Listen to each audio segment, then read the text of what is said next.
हमारे नबी का ताइफ का दर्दनाक और सब्र से भरा वाकया। इस्लाम की राह कभी आसान नहीं थी।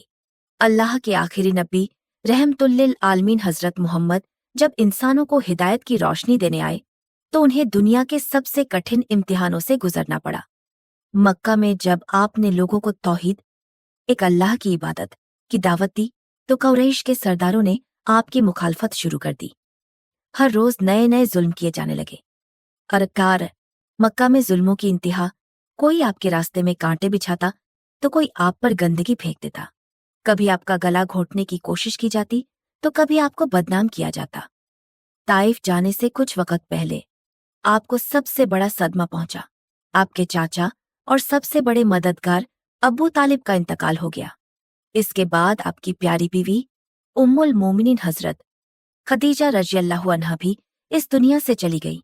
एक तरफ मक्का के जुल्म बढ़ते जा रहे थे, दूसरी तरफ आपके सहारे छिनते जा रहे थे। लेकिन फिर भी आपने हिम्मत नहीं हारी। जब मक्का के लोगों ने हर दरवाजा बंद कर दिया तो आपने सोचा कि शायद ताइफ के लोग इस्लाम को कबूल कर लें। उम्मीदों का सफर। ताइफ की ओर रहमतुल्लिल आलमीन ने हजरत ज़ैद बिन हारिसा को साथ लिया और ताइफ की तरफ रवाना हो गए। ताइफ मक्का से लगभग 90 किलोमीटर दूर था। ये सफर आसान नहीं था।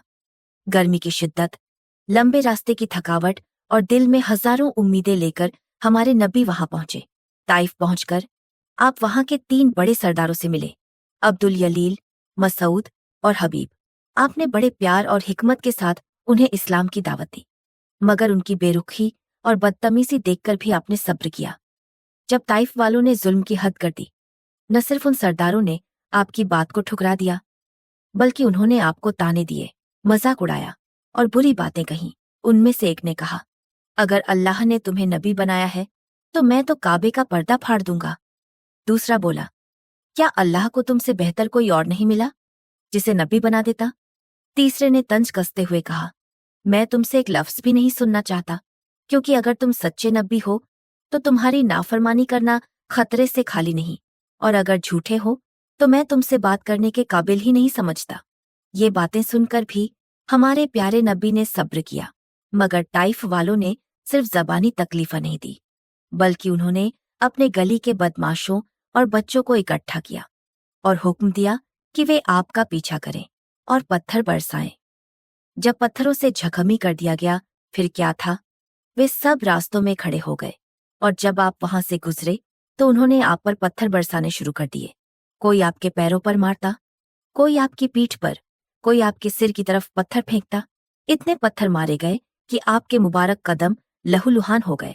खून बह बहकर आपके जूते में भर गया और वो भी आपके पैरों से चिपक गए। हजरत ज़ैद बिन हारिसा ने आपको बचाने की बहुत कोशिश की, मगर वो भी जख्मी हो गए। कभी आप गिरते, कभी संभलते, मगर फिर भी आपने दुआ के लिए हाथ उठाए। वह दर्द भरी दुआ, थक कर और जख्मी होकर आप एक बाग में जाकर बैठ गए, जहां आपको थोड़ी राहत मिली। दर्द से चूर, मगर फिर भी अल्लाह से शिकायत करने के बजाय आपने कितनी खूबसूरत दुआ की, ऐ अल्लाह, मैं तुझसे अपनी कमजोरी, बेबसी और लोगों की नाफरमानी की शिकायत करता हूँ।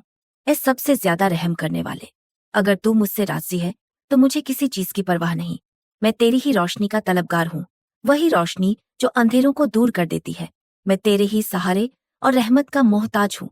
ये अल्फाज, ये सब्र, ये अल्लाह पर भरोसा, यही तो था हमारे नबी का असल किरदार। जब जिब्रील अमीन आए, आपकी ये दर्द भरी हालत देखकर अल्लाह ताला ने जिब्रील अलैहिस्सलाम को भेजा। जिब्रील अलैहिस्सलाम ने कहा, ऐ अल्लाह के रसूल, अगर आप हुक्म दें तो मैं इन जालिमों पर पहाड़ गिरा दूं और उन्हें हमेशा के लिए खत्म कर दूं। अगर हम होते तो शायद बद्दुआ कर देते, मगर वह नबी जो रहमत बनकर आए थे, उन्होंने फरमाया, नहीं, मैं उम्मीद करता हूँ कि शायद इनकी आने वाली नस्लें इस्लाम कबूल कर लें और अल्लाह की इबादत करें। क्या कोई इतना रहमदिल हो सकता है? जो लोग आपको लहूलुहान कर दें, उन पर भी आप रहमत करें, उनके लिए दुआ करें। यही तो हमारे प्यारे नबी सल्लल्लाहु अलैहि वसल्लम की अजमत थी। अरा सब्र का इनाम आज वही ताइफ जो एक वक्त आपको ठुकरा रहा था, इस्लाम की रोशनी से जगमगा रहा है, और वो दुआ जो आपने की थी वो कबूल हुई। ताइफ के लोगों की आने वाली नस्लों ने इस्लाम कबूल किया और आज वही इलाका अल्लाह की इबादत करने वालों से भरा हुआ है। ये वाकया हमें सिखाता है कि दुनिया में कितनी भी मुसीबतें आएं, तकलीफें मिलें, लोग ठुकरा दें, लेकिन हमें हमेशा सब्र करना चाहिए और अल्लाह से मदद मांगनी चाहिए, क्योंकि अगर सब्र के साथ आगे बढ़ा जाए तो एक दिन कामयाबी खुद हमारे कदम चूमती है। सलाम हो उस रहमतुल्लिल आलमीन पर जिनका हर लम्हा इंसानियत के लिए एक सबक है।